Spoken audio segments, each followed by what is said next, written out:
So I'm letting it warm up. Okay, after I did my safety start, okay, first thing I want to do is I want to check my emergency equipment, okay? So my emergency equipment, first thing I got is I got my seat belt right here. It's properly mounted and secured. Latches, unlatches. It's not cut, frayed, or dry rotted, and it's adjusted for me, okay? Next piece of emergency equipment I've got is I've got a variety of spare fuses up under this panel right here, okay? Next piece of emergency equipment I've got is right here in the driver's side door well. I've got a fire extinguisher that's properly mounted and secured. It's charged and ready to go for this truck, okay? My last piece of emergency equipment I've got is I've got 3 bioreflective triangles in my side bikes outside my truck, okay? That's all my emergency equipment. So I'm gonna start with the truck windshield. I'm gonna start with the driver and passenger side window, okay? Driver and passenger side flat and convex mirror. All properly mounted and secured, not cracked, broken, or shattered out, free of obstructions and stickers, clean and clear, okay? Next thing I'm gonna do after that is I'm gonna check my windshield wipers, okay? They operate smoothly, okay? The arms are not cracked, bent, or broke. They're not missing any nuts or bolts. My blades are not torn, frayed, or dry rotted, okay? My windshield washer fluid works, okay? My AC works, okay? And my defrost and my heat works, okay?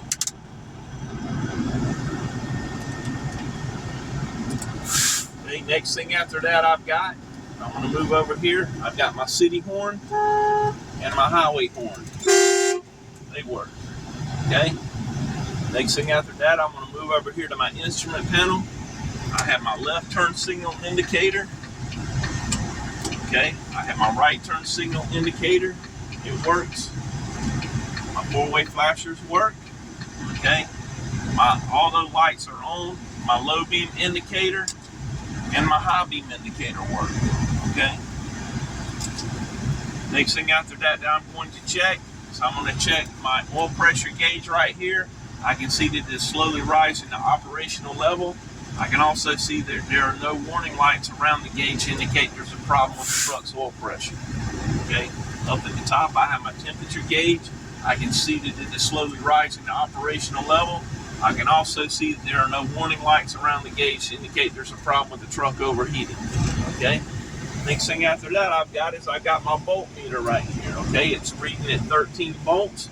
That tells me that the battery and the alternator are charging, and there are no warning lights to indicate there's a problem with the truck losing voltage, okay?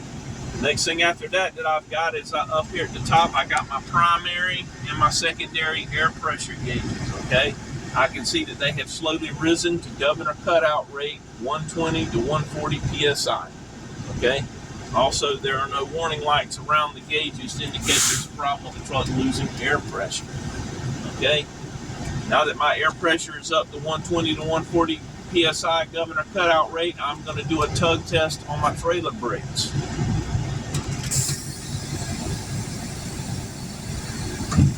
Test successful. Pull it out. Let my air pressure build up. 120 to 140 governor cutout rate. Then I'm going to do a tug test on my tractor brakes. Okay, 120 to 140 governor cutout rate. Release my trailer brakes. Leave my tractor brakes on. Tug test on my tractor brakes. Test successful. Put it in neutral. I'm going to leave that pushed in. I'm going to let my air pressure build up to 120 to 140 governor cutout rate. While I'm doing that, I'm going to explain my service brake test, okay? Now, how I will do my service brake test is after my air pressure has reached 120 to 140 PSI governor cutout rate, I would put the truck in gear.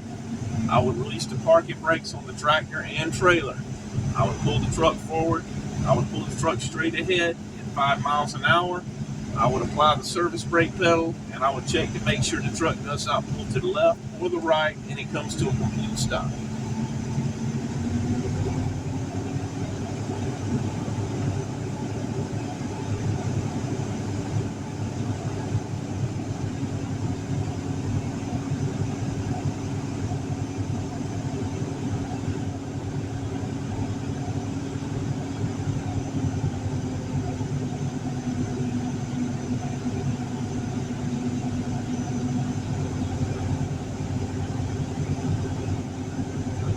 my air pressure has reached governor cutout rate of 120 to 140 psi.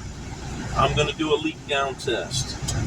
Turn the truck off, turn my power back on, hold this valve, push this valve in, do a complete check. Both my valves are in, power's on, okay? That's where a lot of people fail at, okay? They either forget, they leave one valve out, they don't push them both in, or they turn the truck off and they don't turn the power on. And then when they start pumping it down, they have no, if you forget that, guys, say I messed up and start it all over again. Don't keep doing it, okay? Because you will fail your test. Okay. They'll give you one more chance to do it, and then if you do it, muff it up then that's it. Okay. Automatic fail. Okay, so what I'm going to do right now is I'm going to do a leak test. I'm going to apply pressure to my service brake pedal. I'm going to check to make sure my truck does not lose no more than 4 psi within 1 minute. Would you please time me? You guys tell me when to go. Go.